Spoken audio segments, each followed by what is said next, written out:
अस्सलामुअलैकुम। इस लेक्चर में हम चैप्टर 17 का topic energy stored in an inductor start करते हैं।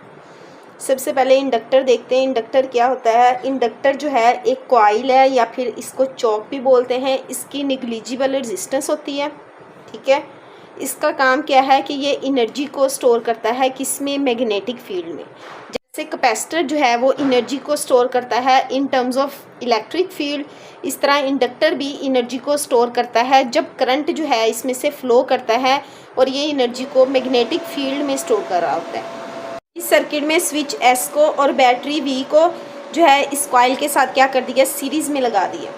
अब वर्किंग क्या है इसकी? जैसे ही स्विच क्लोज किया जाता है तो क्या होता है? करंट जो है इस यहाँ से फ्लो करना शुरू करता है कॉइल में से, ठीक है। तो करंट जो है वो कहाँ से स्टार्ट होता है? ज़ीरो से उसकी वैल्यू स्टार्ट होती है और करंट कहाँ तक जाता है? मैक्सिमम जितना बैटरी प्रोवाइड कर सकती है वहाँ तक जाता है, ठीक है। अब क्या होता है? करंट के चेंज होने की वजह से यहाँ पर करंट की वैल्यू जो है ग्रेजुअली इंक्रीज हो रही है, ठीक है। हर पॉइंट पे चेंज हो रही है। तो करंट के चेंज होने से इस कॉइल में मैग्नेटिक फील्ड पैदा होती है और मैग्नेटिक फील्ड भी जो है वो मुसलसल चेंज हो रही होती है, ठीक है। तो मैग्नेटिक फील्ड के चेंज होने से यहाँ पर क्या पैदा हो जाता है? ईएमएफ पैदा हो जाता है, जिसको इंड्यूस्ड ईएमएफ भी कहते हैं। या फिर हम कह देते हैं कि करंट पैदा होता है जिसको इंड्यूस्ड करंट कहते हैं। वो करंट क्या करता है? इस करंट के ऑपोजिट चलता है, ठीक है, इस सर्किट में। तो वो क्या करता है? इस आने वाले करंट को क्या कर रहा होता है? अपोज कर रहा है। बैटरी को इस इंड्यूस्ड करंट के अपोज जो है चार्जेस को मूव करवाने के लिए क्या करना पड़ता है? वर्क डन करना पड़ता है, ठीक है। तो वर्क डन जो है वो किसके बराबर होता है? W = डेल्टा Q और क्या आ जाएगा? इंड्यूस्ड ईएमएफ आ जाएगा।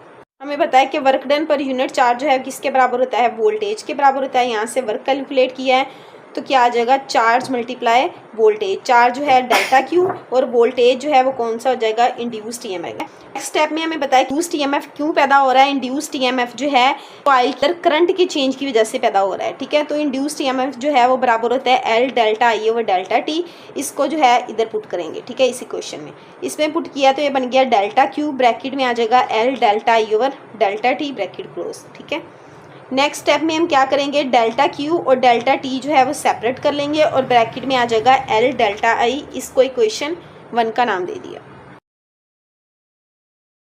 करंट क्या हो रहा है? इस सारे प्रोसेस में मुसलसल चेंज हो रहा है, इसलिए हम करंट की वैल्यू को क्या लेंगे? एवरेज वैल्यू लेंगे, ठीक है।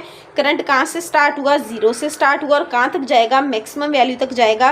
तो एवरेज जो है हम लेंगे तो वो आ जाएगा 0 से स्टार्ट हुआ और मैक्सिमम वैल्यू कितनी है उसकी? I, और डिवाइड कर देंगे उसको 2 से। तो एवरेज करंट आ गया 1/2I। अब करंट का जो चेंज है वो क्या होता है? Final minus initial. Final current क्या है? मैक्सिमम करंट, और इनिशियल करंट क्या था? 0 था। तो डेल्टा I आ गया I के बराबर, ठीक है। अब इन दोनों टर्म्स को इक्वेशन 1 में पुट करेंगे, ठीक है।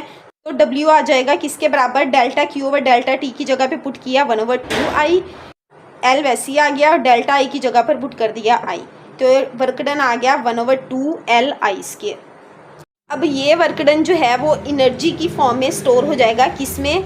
इंडक्टर में। तो हम लिख सकते हैं इसको एनर्जी UM बराबर है 1/2LI²। इसको इक्वेशन 2 का नाम दे दिया। यानी कि ये वो एनर्जी है जो कि स्टोर हो रही है किसमें? इंडक्टर में। और ये किस पे डिपेंड कर रही है? ये इंडक्टर्स पे डिपेंड करती है और करंट के स्केयर पर डिपेंड कर रही है। दोनों के ये डायरेक्टली प्रोपोर्शनल है।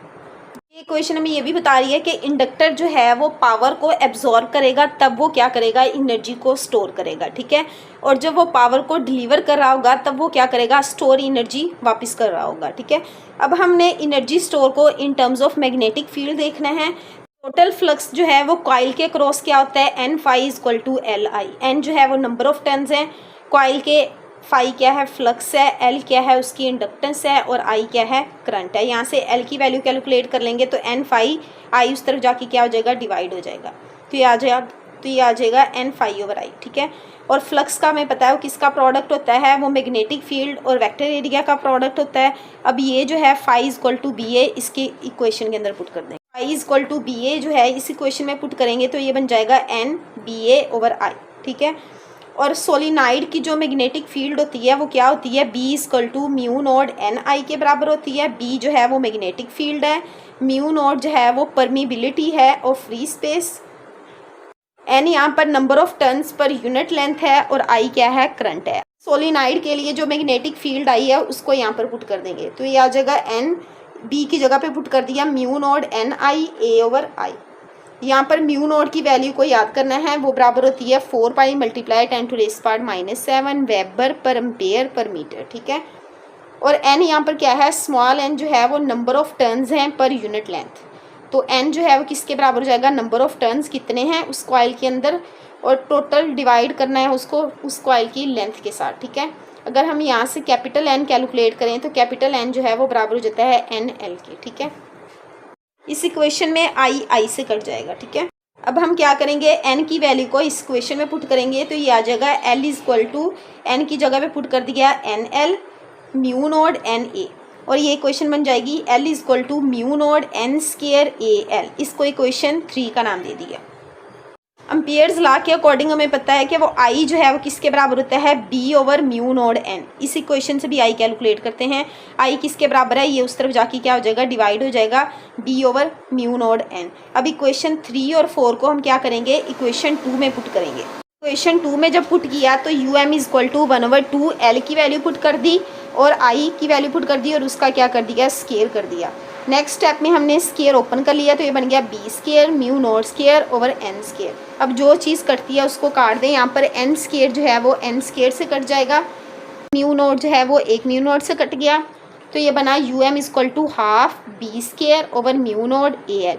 इसको इक्वेशन 4 का नाम दे दिया। ये क्या आ गई, एनर्जी स्टोर्ड आ गई किसमें, इंडक्टर में, in terms of magnetic field. B जो है यहाँ पर मैग्नेटिक फील्ड को रिप्रेजेंट कर रहा है, म्यू नॉट जो है वो परमिबिलिटी या फ्री स्पेस की, और ए एल जो है वो क्या है, उस कॉइल का या उस इंडक्टर का क्या है, वॉल्यूम है। ए उसका एरिया है और एल क्या है, उस इंडक्टर की लेंथ है।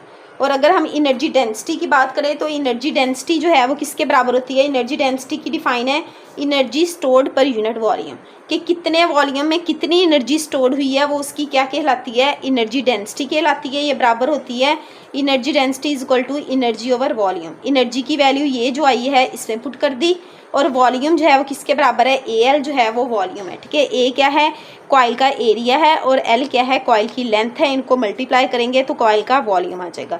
अब जो कटता है वो काट दें, यहाँ से जो है ए एल जो है वो ए एल से कट गया तो एनर्जी डेंसिटी आ गई half B square over mu not, ठीक है।